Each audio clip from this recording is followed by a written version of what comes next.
And people really like that one because that's what we're like when we're angry. Yeah? Unpredictable. Well, maybe predictable. We explode, and the ash and the fire and everything goes all over. But some of us explode inside, not outside, in which case the ash and the fire just kind of goes around in here. How many of you are exploders when you're angry? How many of you are imploders? How many of you do both, depending on the situation? Yeah, okay. So we're on chapter 6. This is on page 53. It's called Training in Patience. So now I would translate it as training in fortitude, okay? Because patience has it has one aspect of what we're getting at, but it also has another aspect. Patience means waiting for somebody. Be patient. And that's not what you're doing when you're trying to lower the temperature of your anger, okay? So I've started using fortitude because I think what we're trying to get at here is some kind of inner confidence, inner strength that no matter kind of what somebody said or did, we don't have to crumble. Yeah. When we explode, even though it's a big demonstration, we're crumbling, aren't we, inside? Yeah. Some people look perplexed. We're crumbling because whatever the other person said or did hit our self-centered thought, hit our self-grasping, and we don't like that. Well, if you're a Dharma practitioner, you like that. But most of us, we say we're Dharma practitioners, but when push comes to shove, we don't like when people say or do things that we don't like. Yeah? Because they are wrong, and they are bad, and they should change. Right? Yeah, we all think that about those people, other people. And they make us angry. Yeah, of course, deliberately. Yeah, they want to harm us. And they make us angry, and we don't have any choice at all except to get angry, right? Because any reasonable person would be upset about this. Okay. Sometimes we turn that anger inward, yeah, and instead of it's all their fault, we now say it's all my fault. Yeah, which makes us incredibly powerful because then it means if everything is my fault, I have the power to make everything go wrong. Nobody else has that power. I have that power. I can make everything go wrong because I'm just such a horrible person. Okay. When we, talk about our anger like this, does it seem like something's wrong in the way we're thinking about things? Some of you aren't so sure. Yeah. Yeah. What is wrong with the way we're thinking about things? It really is their fault. 100%. Or it really is my fault. Yeah. 102%. Yeah. All of this is a bit exaggerated. Yeah. First of all, nobody makes us mad.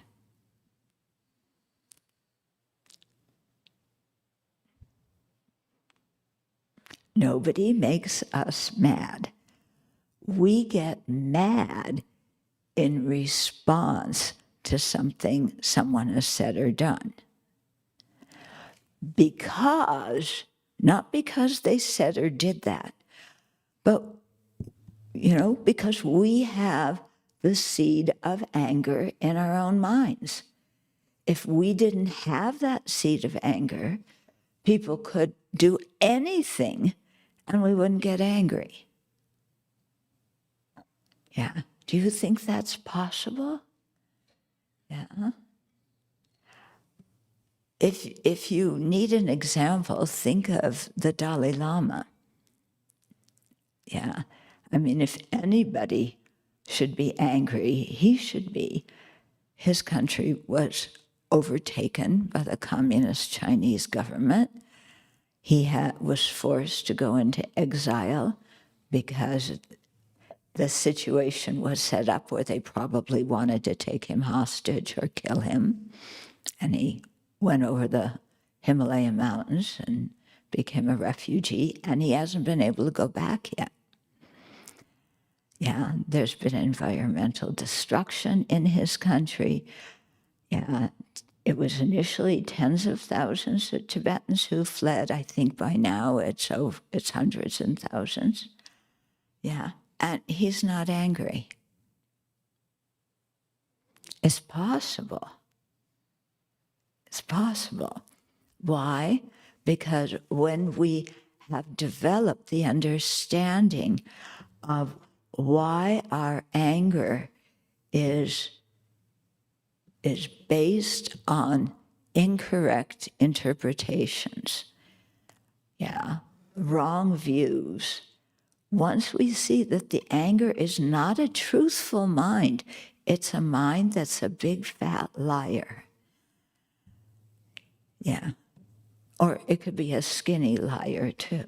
But it's our mind is not seeing the situation accurately. And so because of that, then we get angry. Yeah. Okay, now you're wondering, how is it that we're not seeing it accurately? Okay, let's see. I have lots of stories to tell here. How about the one when my brother was getting married? Okay, and it was the first time I had come back to the States after being ordained, which my parents were not happy with.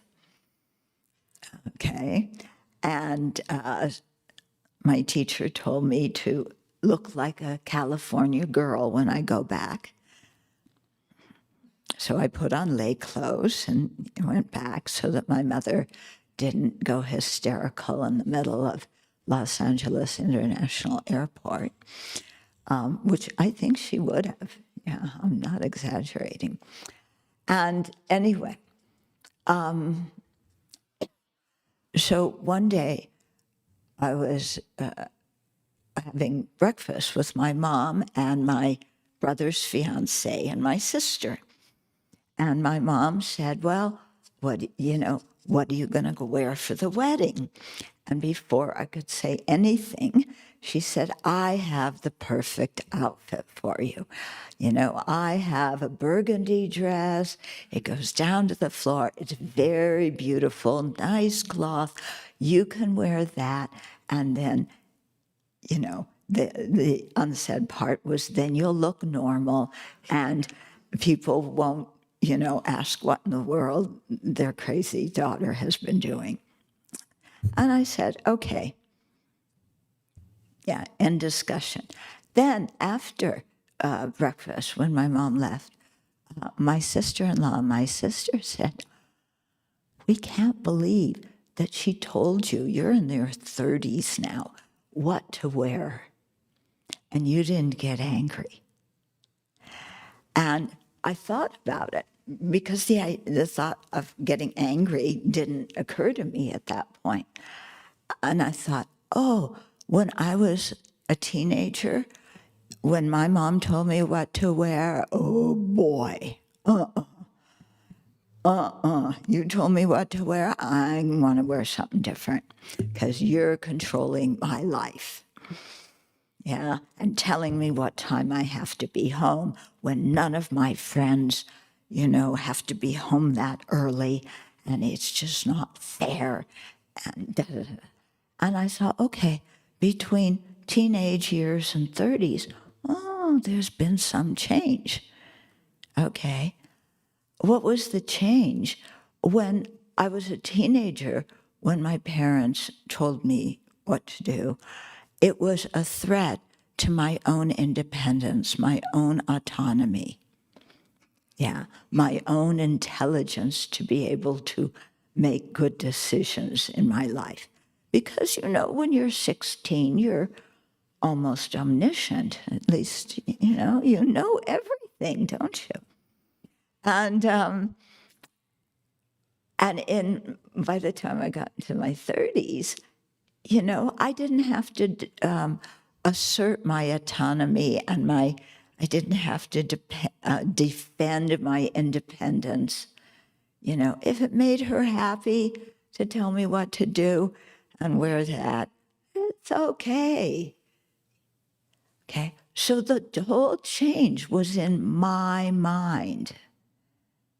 Yeah. And I realized as a teenager, my parents' issue was not, that my independence and my autonomy. My parents' issue was my safety, because they didn't know that I was almost omniscient, and could, figure everything out for myself. Yeah, my parents were smart. Yeah. So it was me who had the wrong view. If I had understood, oh, they're just interested in my safety. This is how they say, I love you and I care about you. That's how they were saying, that connection message. And I was hearing, you're stupid and you just need to shut up and listen. Yeah, it was my wrong view that made me angry. Yeah. My misinterpretation and my imputing wrong motivations on my parents. Okay, so we do this all the time, and of course we think that we're right, because we would never be wrong, unless we're wrong for everything, and then 100% bad, 100% wrong. I can't do anything right. Let's throw a pity party.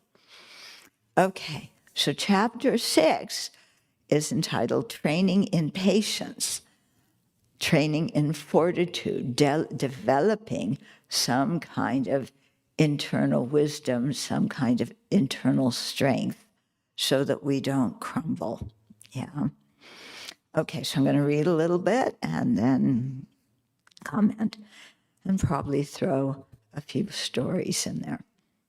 No lack of stories. Actually, let me start out with one. Before coming this morning, I was looking online, and I happened by accident upon a clip of a situation where somebody had committed a crime, and it was the sentencing phase of the trial. He had been convicted. The situation was murder. Yeah, there was a young man, I think he was 19, quite young. And yeah, I know when you're 19, you're very old, but from my viewpoint now, you're young. Anyway, I think it must have been a situation like a 7-Eleven store, something like that. And he was robbing a place and wound up killing somebody else. Yeah, who was the son of someone. There was a trial. He was convicted on murder charges and on weapons possession. Okay, this was the sentencing part. The father of the young man because there were two young men, the father of the young man who worked at the convenience store, who was murdered, yeah, at the sentencing phase, they always ask for a victim statement. So the father stood up, and he was a Muslim, yeah. And he said, I am speaking on behalf of my son right now, who is no longer alive, and he forgives you, and I forgive you. Whoa, yeah. And he talks a little bit more about, about forgiveness. And it really hit the guy who did the crime, the other teenager. It really hit him in the heart. And then the judge asked if he wanted to make a statement. This is common how they do sentencing things. And he stood up, and he was tearful by that time. And he apologized, and you could tell that it was a really sincere apology. And then the two of them, kind of like there was a magnet, went, and one was on one side of the room, one side is the other, and they met and they shook hands, and then they hugged each other in the middle of the courtroom. Yeah. Incredible, yeah. Because you think if anybody is going to be angry and full of vengeance and hatred, it would have been the father of the victim. But it wasn't. That's not the way he felt. And his forgiving, right away enabled the other guy to feel safe and apologize. It's quite moving to watch this. So I'm doing a book on forgiveness when I have time, which is I don't. But,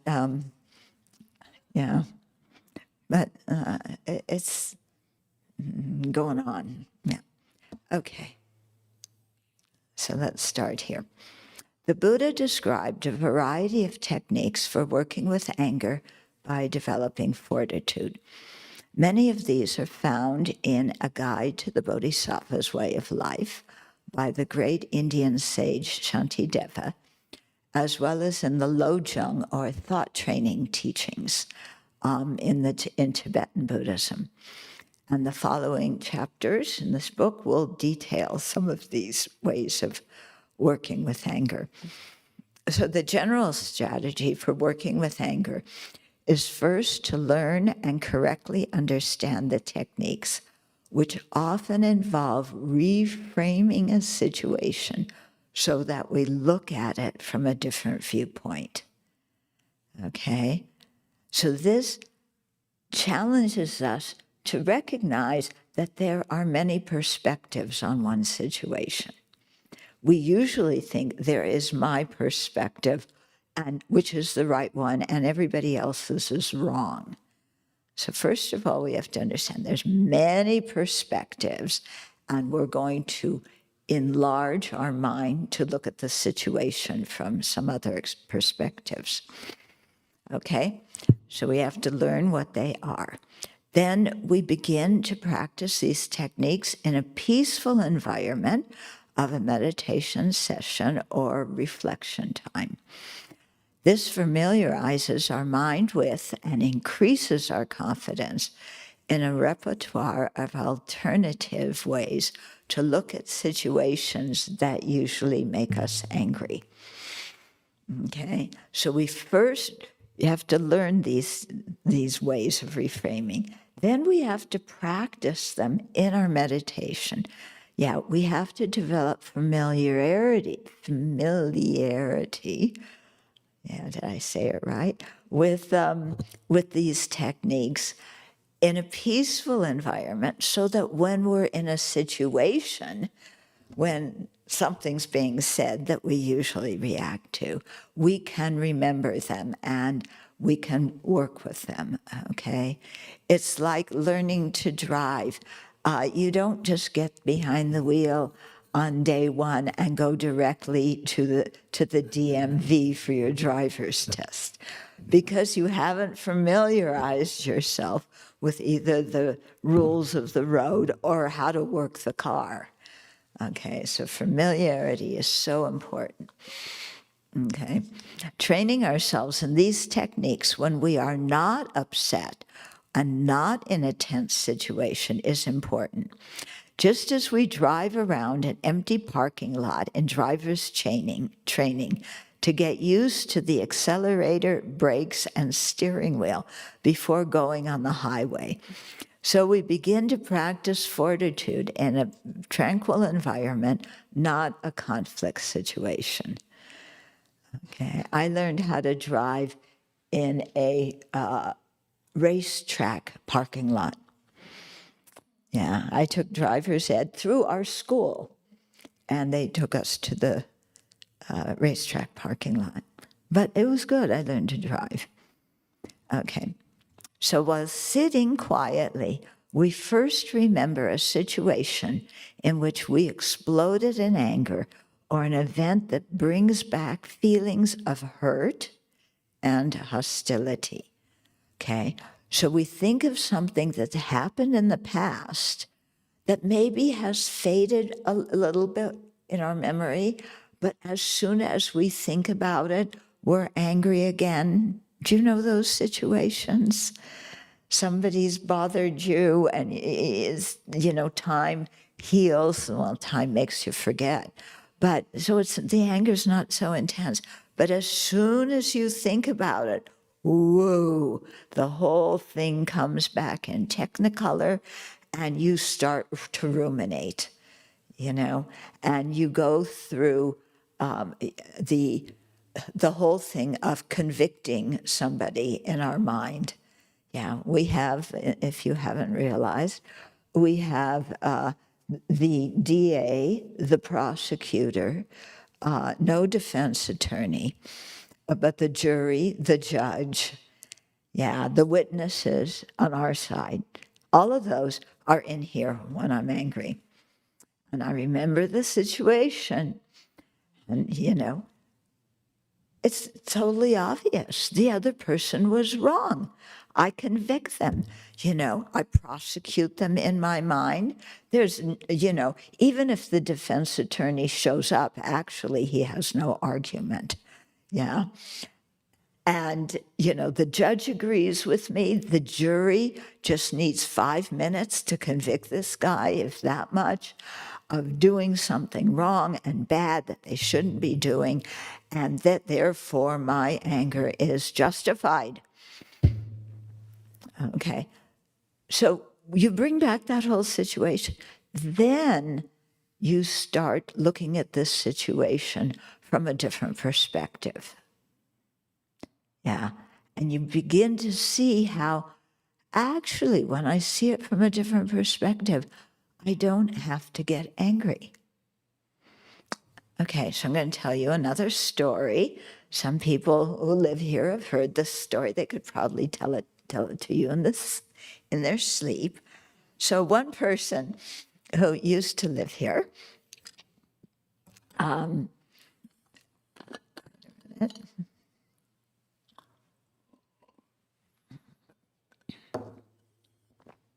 her son was engaged to a woman from a different culture, a different country, an immigrant family. And she had gone down to the family had kind of like a big engagement party in Los Angeles. Our friend lived here at the Abbey. She flew down for it because it was a special occasion. Her only son, her only child, was getting married. She came back and she was furious, totally furious. She said, I flew all the way down there for this party. The family, the fiance, they all knew that I didn't know anybody. Yeah, because it was a party for, the fiance's mostly her family and many of them spoke a different language. And I went down there. I paid the ticket. I went down there. I rang the doorbell on the house. Somebody opened the door. I went in, walked in. The fiance, the woman my son was marrying, is sitting down there talking to somebody. I'm standing at the door. She did not even look. She did not get up. And she knows I don't know anybody. She should have gotten up, and then taken me around and introduced me to people. But she didn't do that. I was standing there not knowing anybody. So I turned around and I left. Who does she think she is? Marrying my son and treating her fiancé, my son's mother, like that. Oh, okay. She was mad.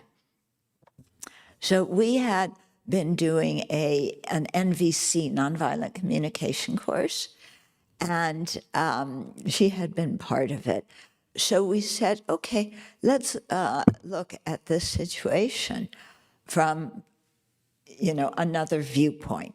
And this is the viewpoint of just the facts. We just want the facts of the situation, not the emotional words, not the projection of motivations of anybody, just exactly what happened. So tell us the story that way. So it took her a few minutes to calm down enough. And then she said, I went from the airport to their house and rang the doorbell. Someone opened the door. I walked in. I saw the fiancé over there. She was talking to somebody. She continued talking. I turned around and I left. That's all. And she realized when she just told the facts, that her whole fury, was coming from her own mind,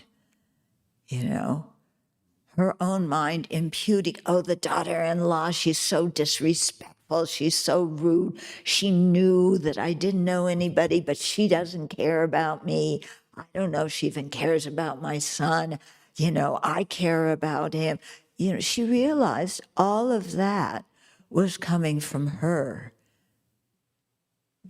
Just the fact of the situation was, she entered, she saw the daughter-in-law, and then she left after a little bit. The end. Okay? So that's a good example, of how we impute stuff that's on people and how we see a situation from only our own perspective. Okay, so sometimes just settling down enough to describe to ourselves the facts, that's all, just the facts, can help us see that it's really not necessary to get angry and upset about this.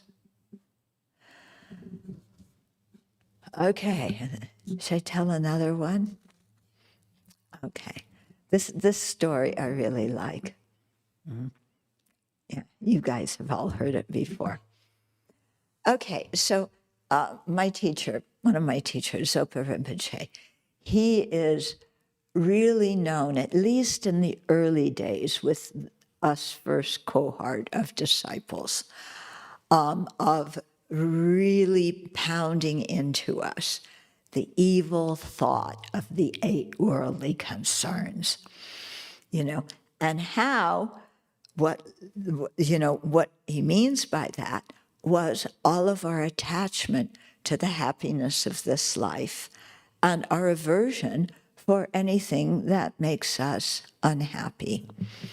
And what lies behind all of that attachment is our dear devoted friend who's always there on our side, the self-centered mind. Yeah, do you know the self-centered mind? The one that's in there that says, you're always right, you're good, you're a fantastic person. Everybody else should do what you think they should do. You know, you're nice, everybody should be nice to you. Yeah, do you know that mind? Yeah, that self-centered mind that just is preoccupied with me, I, my, and mine. Okay, so Rinpoche, my teacher, would pound that into us, you know. And at first it was like, oh, you know, we had to really look at all of that, which wasn't very pleasant because we thought, and our culture tells us that our self-centered mind is what stands up for us. Yeah. And there's even something, I don't know, in some Bible or something, you know, that you have to be your own friend, or you have to stick up for yourself. Otherwise, who's going to stick up for you? Something like that. Okay. So, you know, yes, my self-centered thought is just part of who I am, and it's always right, and it's sticking up for me so that nobody else tramples on me. Okay. So Rinpoche was teaching this technique for dealing with anger, where you recognize that your self-centered mind is not who you are. It's not an inherent part of who you are. It's some extra added rambunctious way of thinking, yeah, that doesn't have a valid basis and can be eliminated. So he said, you put your self-centered thought out there, because it's not who you are, it's not part of you. And then when somebody does something you don't like, you give all that blame, all that whatever it is, to your self-centered thought. Yeah, because your self-centered thought was the reason why you created the karma that is now ripening in this unpleasant situation. And also your self-centered thought is what is interpreting the present situation in terms of me, I, my, and mine. Yeah, so you give your pain, everything to the self-centered thought. So it sounds good, huh? Yeah, sounds like something you can do.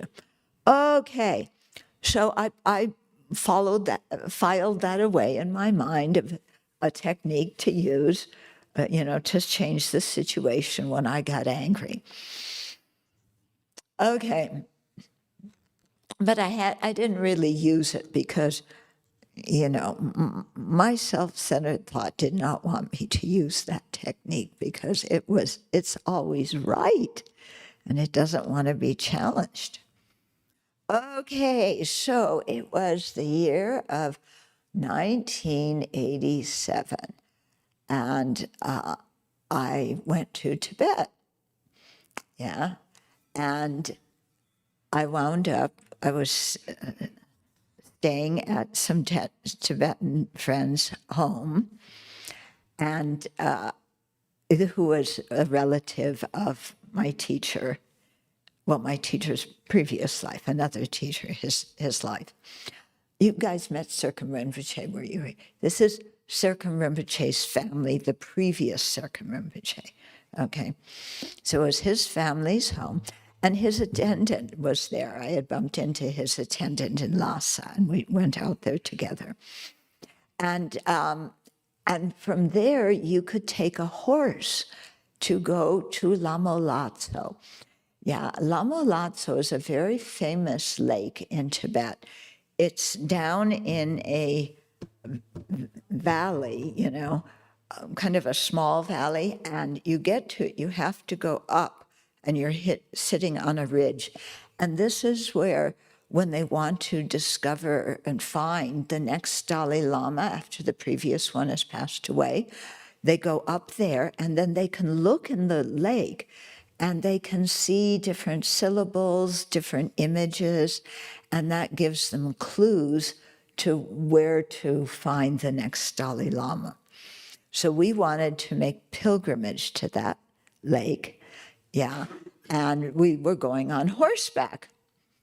Okay, so I hadn't ridden a horse since I was, I don't know, 11 or 12 or, and horseback riding was not my favorite thing. But we rode horses. They gave me this sweet horse, yeah, who I named Nell Jorma. And I called her Nellie Bell for short. Very sweet, cooperative horse, really nice. I was really comfortable riding this horse. Okay, there was another Western monk who was going. His horse was not so cooperative. Okay, and so when we got to any kind of river or stream that we needed to cross, Nell Jorma, Nellie Bell, just walked across, no problem. I got to the other side. Yeah, the horse of this other monk would go partway in the river and stop. And, the monk would what you have to do to get a horse to move, hit it, hit it with your heels, pull the reins, everything, scream at it. The horse would not move. So this monk was getting really angry. I mean, really angry. And I had known him for a long time. We had a history together. Yeah, and we had worked together at one point. It's not Sam, it's another one. And, okay, so I felt bad for him because his horse just stopped in the middle of every single river. Yeah, every single stream. And he was so mad. So I said, would you like to trade horses for the remainder of the trip? Because my horse is very, very nice. And, with a different rider, maybe your horse will be too. I don't know, but I can handle it. And so I was making a gesture, that I thought was kind. And he turned around and he was so mad at me. And he had pulled out things, because I said we had known each other for many years and worked together in Nepal and India. And he turned and, oh, you're always doing this. You're so uncooperative. You're so bossy. And he just vented on me. Yeah. I'm going, what did I do wrong? I tried to be kind and you're attacking me. And then, not only for the past conflicts he and I had, but he said, also, so-and-so told me that they didn't get along with you, and so-and-so told me you did this, and they told me you did that, and they told me you. And he just, blasted me. So I think because it was a pilgrimage and you're supposed to do something virtuous, what Rinpoche had taught, came into my mind at that point. Because usually, boy, somebody criticizes me, I don't like it, I am an imploder, and I just turn around and walk away, and the other person is left there. They get even madder at me because I don't like to yell and scream. And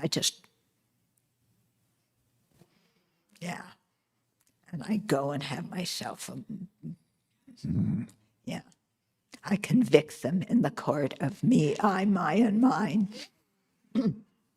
Okay, so we finally get to where we're camping for that night, set up the tents, everything.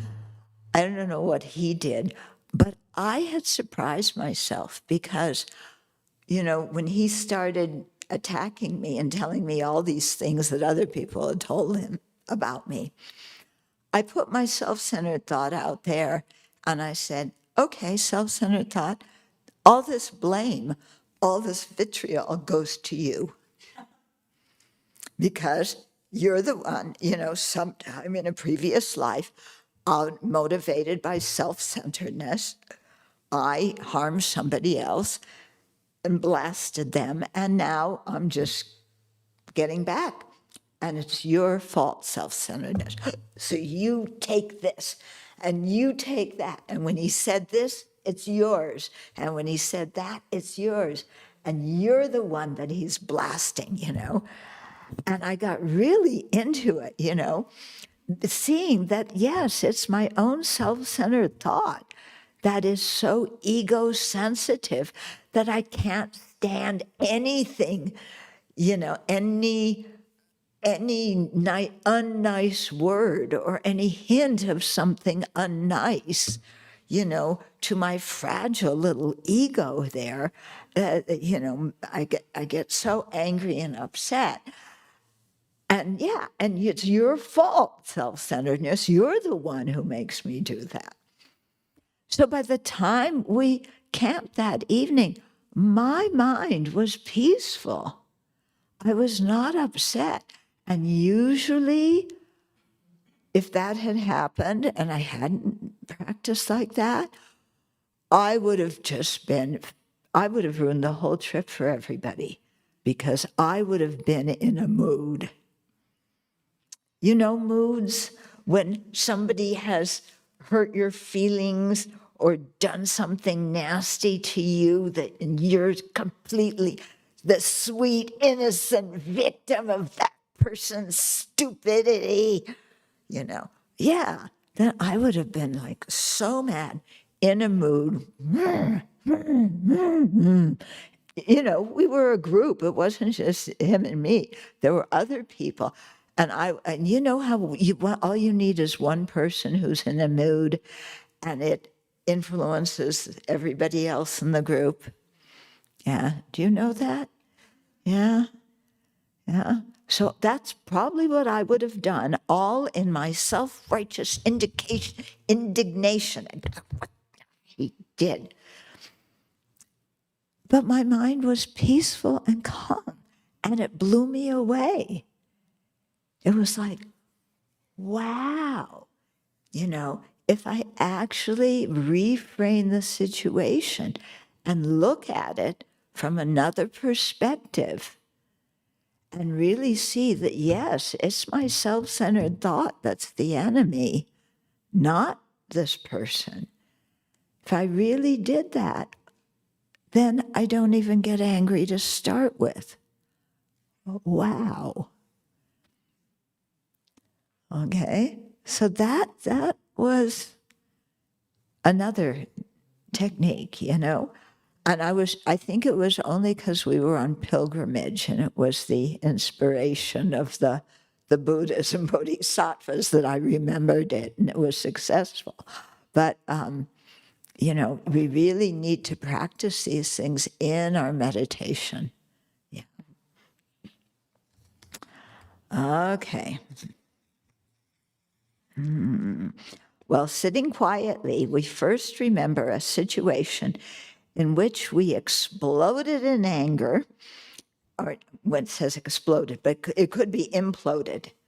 Yeah, because you see, that's why I thought I didn't have any anger, because I didn't yell and scream. Yeah, I didn't fight, I didn't throw things. I just went cold, stewing in my bad mood and blaming the other person. Okay. So we first remember a situation in which we exploded or imploded in anger, or an event that brings back feelings of hurt or hostility. Then we apply the techniques to it. For example, and here's, another introduction. For example, we might rerun a mental video of the event, but practice thinking differently within it. And those two examples I just gave about our friend who went down for the wedding party, and then also this one with the horse. By viewing the situation from a new perspective in our meditation, we can decrease our anger and then envision ourselves responding to other people differently. Okay? So you in your mind, you go back and you rerun the situation. You imagine yourself thinking in a different situation, in a different way, from a different perspective. And from that perspective, there's really no reason to get angry. And so your mind gets calmer, and then you think, okay, how am I going to respond then? Yeah. And you can just brush it off. You can leave it. Yeah. We don't need to even respond sometimes. Yeah. Somebody blasts us. We say, thank you very much. The conversation ends, and then that's it from our part. And they have to maybe think about why they got so upset. Okay. So this kind of practice not only helps us dissolve past hurts and grudges, it also familiarizes us with techniques that we can apply in similar situations in the future. Okay. One key to applying the various techniques is to focus on our mental attitude and emotions, not on what we say or do. Okay? Because we're not going to act or say things until our mind has a motivation to do it. So that's why we always work with the mind first. Check the motivations, check how we're describing the situations to ourselves. Okay.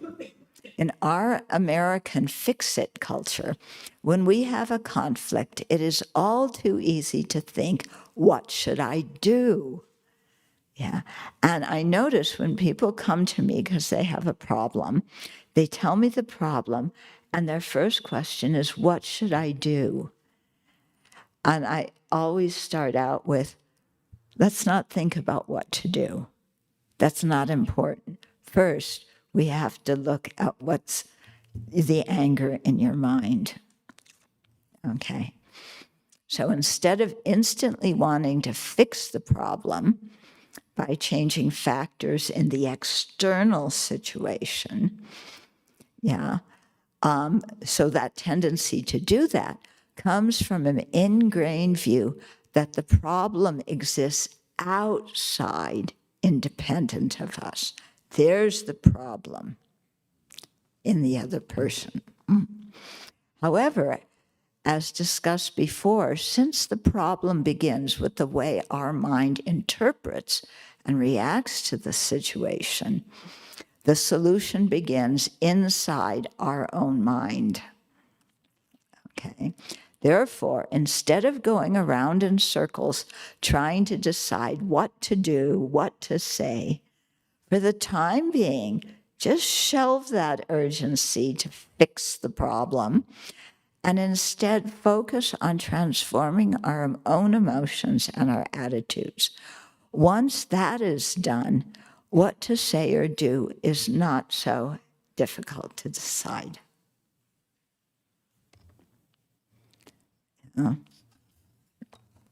Okay. So now the next section is the role of meditation. As said, to be sufficiently skilled to apply the techniques for subduing anger in our daily life, we must first familiarize ourselves with them during quiet meditation. However, although the word meditation is used, we do not need to sit with legs crossed and closed eyes to familiarize ourselves with the techniques in this book. You can sit on the bus, you can sit on the subway, you can be in the passenger seat or back seat of a car, not in the driver's seat. Okay. or we can simply lean back in a comfortable chair and reflect. The Buddha taught a variety of types of meditations that subdue anger and cultivate fortitude. For example, observing the anger, reframing the situation, cultivating the opposite emotions, such as love and compassion, and generating the wisdom realizing reality. Okay, so this one of cultivating the opposite emotions. Okay, I'm going to tell you another story.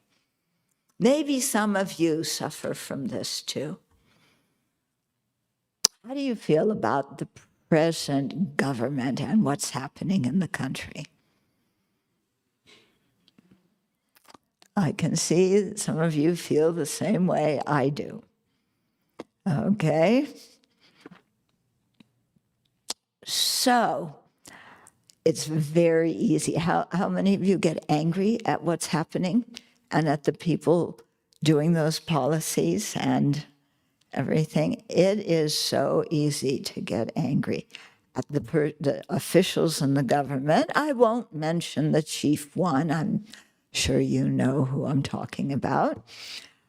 He has some very close friends, who idolize him and do what he says. And it's so easy to get angry. Yeah. But the way I look at this situation, because I want to protect myself from getting angry, because anger does absolutely no good. It just torments me. I mean, if you want to punish yourself, the best way to punish yourself and make yourself be unhappy is to get angry at somebody else and hold a grudge. Because as soon as you hold that grudge, who's the one who suffers? Not the other person, it's us.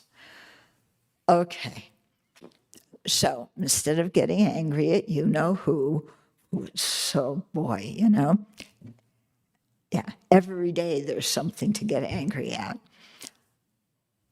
I think about that person's life, the family they were born into, the experiences they had when they were young. They were born into wealth. Yeah, that changes the mind when you're born into wealth. Yeah, his father was very hard on him. In fact, his older brother wound up being an alcoholic, and I think either died of alcoholism or suicided. Yeah, because the older brother was supposed to take over this empire that the father had created. And the older brother wanted to be a pilot. He didn't want to do that. So, dear Donnie was the second brother. The father wanted him to do it, and he jumped up and wanted to do that too. He was a little bit rambunctious, so his parents sent him to a military school and high school. Yeah, what does he learn in a military school? How to boss other people around.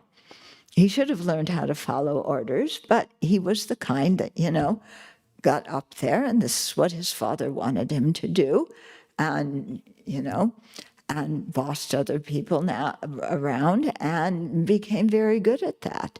Yeah, he also became quite good at holding grudges against people who don't appreciate him and don't praise him enough. Yeah, so he learned that actually when he was young, and put him in office and just doing the same thing he did when he was a teenager, attack back.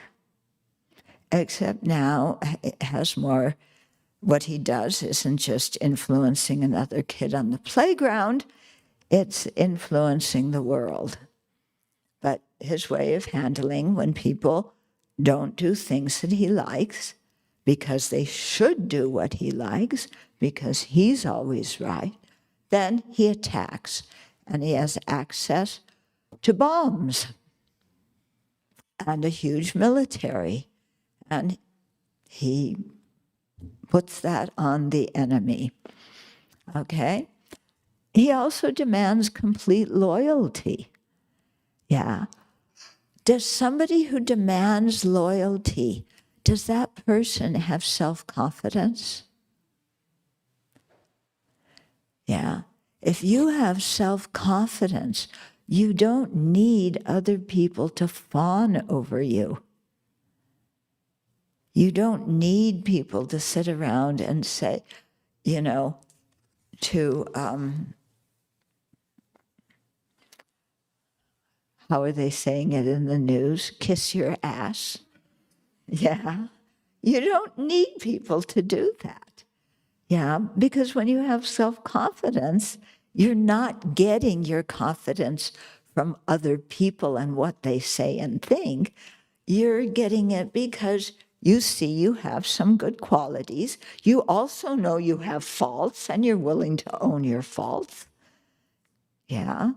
So you don't need this. You're not emotionally needy for praise, to be the center of attention, to have power over everybody, and to threaten others if they don't do what you want them to do. Yeah. So when I look at it this way, there's no reason to get mad at these people who are doing these policies that, in my mind, I mean, are cruel. Yeah. So if I look at it that way, I don't get angry. I can have a little bit of compassion because I know that if I had been born in that same family with a parent that treated me that way, if I had come into this life with the same predispositions he did, I might be acting like that. Now, maybe some of you who live here think I am. You know, I'm the big boss. Yeah, do this, do that. Yeah. But I don't demand absolute loyalty because all of you respond when I give an order with, yes, but. Okay. But Donnie doesn't respond with, you know, nobody dares say to him, yes, but. Yeah. They bend down and kiss his ass. And wear shoes that he bought for them that were too big for him. But they wear them because if they don't, he might be insulted because they don't appreciate his gift, even though the shoes are way too big. And they're, yeah. Anyway, okay. But, you know, I could have wound up being like that too if I had been raised in that environment, had those kind of dispositions in my personality. So there's nothing to get angry at. Yeah, because I can understand, wow, how insecure that person feels that they have to act that way. Yeah, how craving of attention and praise, how painful it is to crave attention and praise. Yeah. And how much he's suffering, and how much the other guys who follow him are suffering too. Yeah. Did any of you watch the House? Yeah, they were interviewing the new candidate for Attorney General, and they had the Senate questioning him. Anybody see that? Quite interesting to watch that. Yeah. So the candidate Attorney General, you know, people were asking him really good questions, and he was fudging, and he was clearly uncomfortable. And he was clearly unhappy. He was frowning during the whole thing. You know, he looks kind of, I don't know if it was frowning because he was unhappy or frowning because he was trying to look tense, powerful, and, don't mess with me. But, just if I put myself in the position of these people with their kind of way of thinking, yes, they have intense suffering. So I can't get mad at somebody who's suffering. Yeah, somebody who's suffering is an object of compassion, not an object of anger. Okay? So compassion is not feeling sorry for them. Yeah. See, feeling sorry is condescension. It's not condescension. It's just, wow, that person is suffering. I wish they weren't in so much emotional confusion. Yeah. And it makes sense, because if they weren't suffering so much, they wouldn't be doing the things that I think are, absurd and cruel. Yeah, they wouldn't be doing them. They're only doing them out of their own suffering.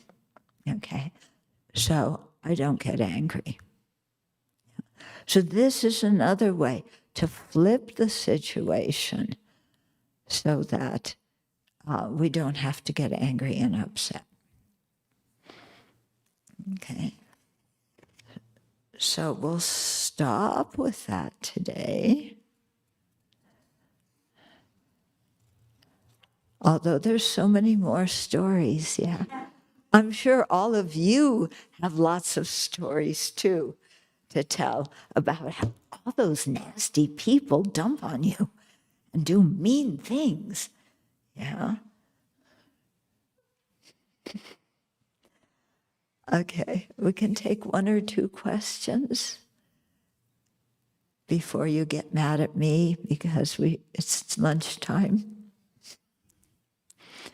Okay, no questions. Oh, yeah. Okay, so when you're talking about the anger that I get with the international and what's going on in our world, and how do you flip it? Because I try so hard to flip it and reframe, but when I see so much suffering and different wars, it's like, how do I flip that? Yeah. All these children dying, and Yeah. I wonder if you have any It's insight. horrific. Yeah, it's horrific. Yes. Yeah. What I do is it's very clear. I mean, that's horrific, and there's so much suffering, and that evokes my compassion for the victims, who are innocent. I mean, that whole school full of innocent kids. Yeah. And all the families in Tehran who, relatives are not coming back home after going to work, and what's happening in Gaza. I mean, okay. But then I think, I also have to, instead of just all those other people are mean and cruel and blaming them, yes, my heart goes out to the victims. But these people who are doing that, are creating the karma for their own suffering. So everybody in the situation is suffering. Yeah. I have to have compassion for everybody, because everybody is under the control of their self-centeredness and their ignorance, anger, and attachment. Yeah. So I'm not going to, say, oh, this side is good and that side's bad. Everybody has the Buddha nature. Everybody's suffering. They're suffering in different ways, but suffering is suffering, and it doesn't matter whose it is. We want people to be free of their misery. Does that help?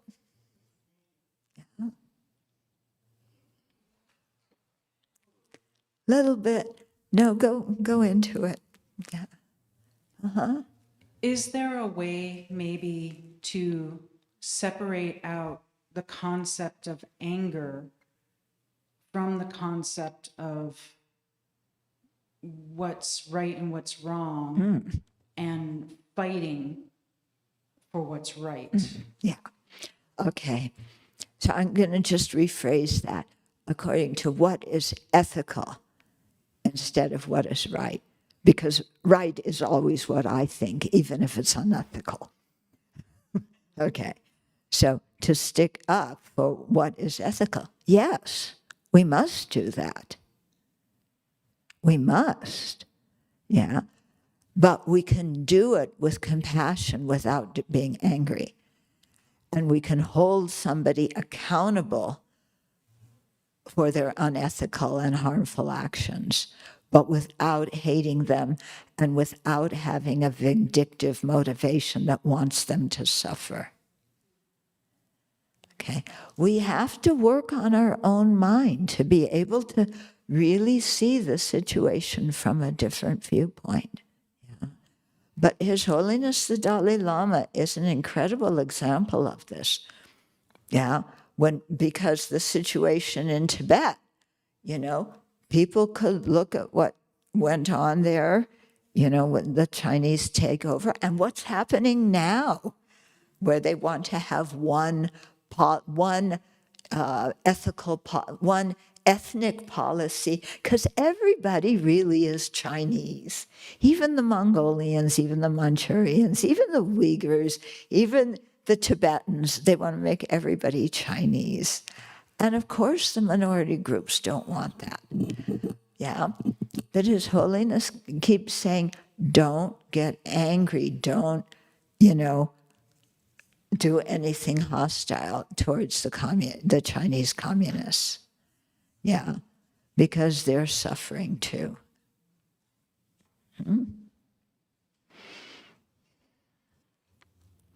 Okay. But good to hold them, hold them accountable for what they're doing. Yeah. We don't just say, oh, yeah, it's okay. You did all those horrible things that tormented people, but it wasn't me, so it's okay. No, it's not okay. Yeah, I've got to stop my anger with the administration because, I'm always trying to be calm and not get angry. But when somebody says, too bad they missed, I agree with them. And it's like, I can't be saying that, and I found myself one day going, I'm a Buddhist, I don't believe this, but somebody needs to shoot him. And I mean, why? I mean, this guy just put so much anger inside of me, which I don't normally have. Yeah. I don't understand. Yeah. Yeah. We have the seed of anger inside of us. So it's very easy when somebody does something we don't like or don't approve of that lights the fire under the seed of anger. It waters it, I should say, so it starts to sprout. Yeah. And we so habituated with anger that, boing, it comes up so easily, even though, like you say, you don't want to be angry. Yeah. You don't want to be vindictive. So the way, to deal with that I find helpful is, well, there's a couple of things I do. One of them is if I get angry, just like that, they're angry at that one, but I get angry at them. If I'm angry like that, my mind is exactly like the people who I don't like because they're angry. I'm exactly like them, getting angry, blaming outside. Yeah, it's not outside. The outside is the cooperative condition, but as long as I have the self-centered attitude and the seed of anger in me, it can get watered. But I'm taking that water off now. You can, sometimes it's really nice to make it kind of ham it up. You're visualizing it, your seed of anger beginning to sprout because this guy's pouring water on it. You take out your hair blower, you dry it out. Yeah? Or you ham it up somehow so that you stop this guy from watering it, because they're angry, their seed of anger is sprouted. You don't want that to happen to you. Yeah. So that's one way to look at it. I don't want to be just like that person I'm angry at. Yeah, which is true. We don't want to be like that and act like that. Yeah. So that gives us a little bit more oomph inside. And then maybe, don't listen so much to what that person's saying. Yeah? Click the next thing. Because, My husband, I find myself turning the news off. I don't want to hear it. My husband goes and turns it on.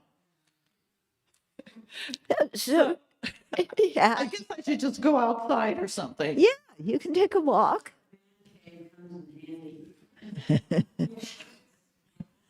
Yeah. Yeah, or you call her, the two of you talk together, huh? Yeah. Yeah. I experienced the same thing. Yeah. Yeah. No, seriously, sometimes it's very good to do that. And then you do a meditation over the phone. Yeah? How would you do that? Okay. We had friends who did that. You start out, you generate your motivation. You take refuge in bodhicitta, generate your motivation. So one of you leads one time and the other person leads the other time. And then lead through doing the meditation. Yeah. So we have some outlines about how to meditate on anger. So you can, who has them? You have them? You have them? Yeah, you have them. Oh, they're, oh yeah, in the back of the book. Yeah. So, yeah, and so you just meditate together, then you dedicate the merit together.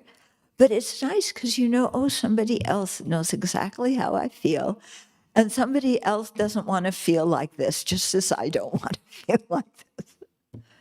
Okay. And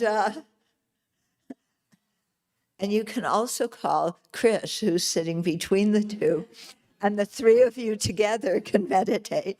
But Chris is on Eastern Standard Time when she goes home. Yeah. Yeah, maybe we need a meditation group for yeah. Huh? Monday night. Oh, yeah. Right now, we have a Monday night class that's going through this book, and we're doing the same thing that Venerable's doing, and then we have a little bit of a processing time, and then we do an analytical meditation to think about what was said. It's every Monday. You'd have to be invited, but we can take in. So Yeah. So if you want to join, talk to her. Yeah. Okay. So let's dedicate the merit.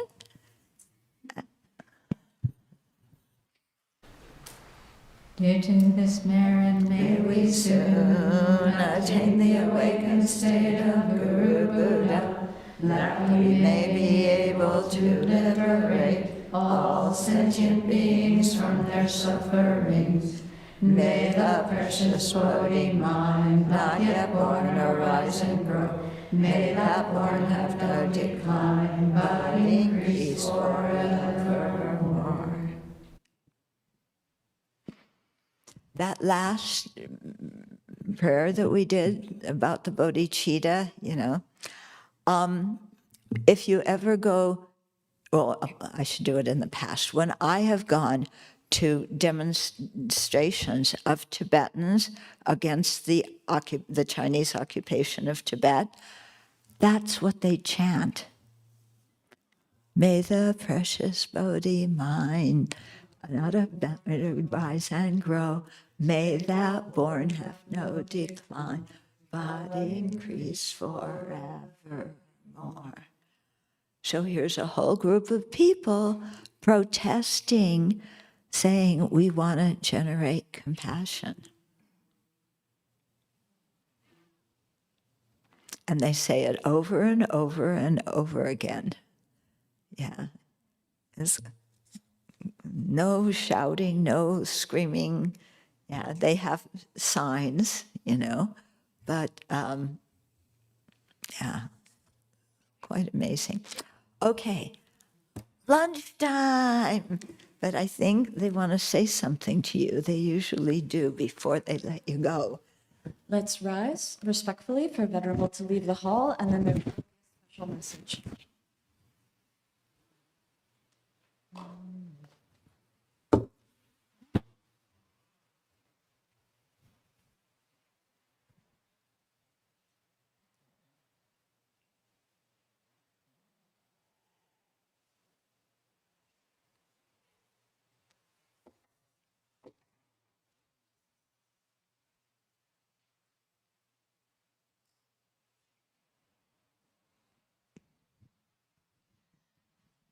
And we invite Tracy to come up and share a few words with you all. Thank you. You can have a seat if you like. And I won't take too long because I don't want you to get angry at me. When I think about the teachings and the monastics, and they're conveying this wisdom that they've gained from their lifestyle, how I learned that I don't have to get angry in response. Anger does not come from outside external causes. The problem is not outside. I just start to think, I think I'm being given the key to happiness here. And what could be more profound or beautiful? And so, as most of you know, their teachings are offered freely, and everything you see around you has been donated. And I think this is because people's gratitude for these teachings and the way it transforms their life has been so monumental. They want to somehow repay the kindness or show and express their gratitude. So there's so many ways to show your gratitude. Just being here is one. Doing your practice, paying it forward to other people, having patience, forgiving, apologizing, giving your time, and your practice or your presence. And also, if you feel inspired to help sustain the Abbey on a financial basis, there are little envelopes in the foyer to give that way, whatever amount, no obligation, and truly just revel in this gift you're being given. Thank you. Thank you, Tracy. Well, now, for those of you online, thank you so much.